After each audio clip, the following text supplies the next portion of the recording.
Vandmangel påvirker mere end 40% af verdens befolkning, og her i Bagamoyo har vi mulighed for at hjælpe en lille andel af de mennesker.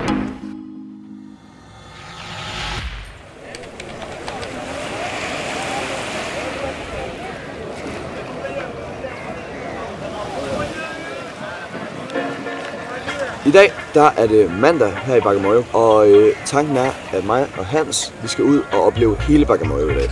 Vi har virkelig mange ting på programmet, så derfor så får vi en lille smule travlt. Så skal vi ikke bare komme afsted? Lad os gøre det.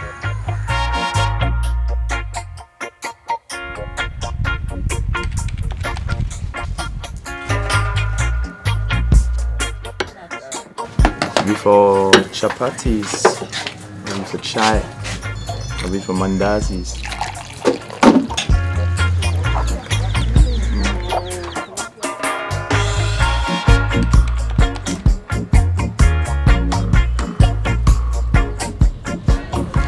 Nu er vi nået til markedet her i Bagamoyo.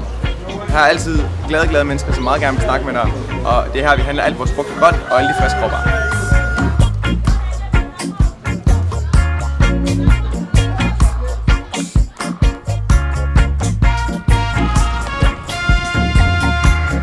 Det her det er Bagamoyos Art Market. Er der kunst i alle mulige former og farver. Og selvom kunstmarkedet ganske vist er flot, bevidner det samtidig om en knap så flot fortid. Historisk set har Bagamoyo nemlig været handelscentrum for slaver og elfenben tilbage i 1800-tallet. Og rundt omkring i byen står flere bygninger og pladser tilbage som vidnesbyrd om en svunden tid.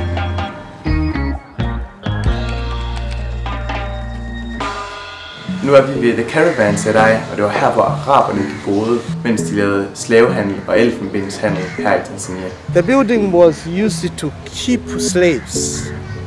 Hans og jeg fik en rundvisning på fortet og fulgte derefter med guiden over til den bygning, der kaldes Old German Boma. Bygningen fungerede som hovedkontor for det tyske statshus tilbage i 1890'erne, da Bagamoyos beliggenhed og tilgængelighed for vandet gjorde byen til et handelsøkonomisk epicenter. Godt.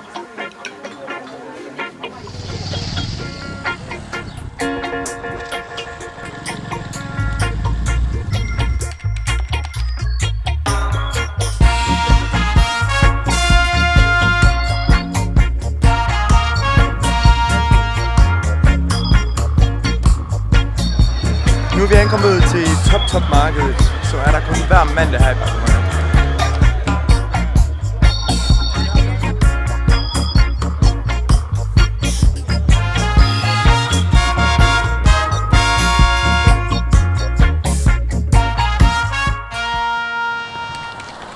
Ja, dejligt der.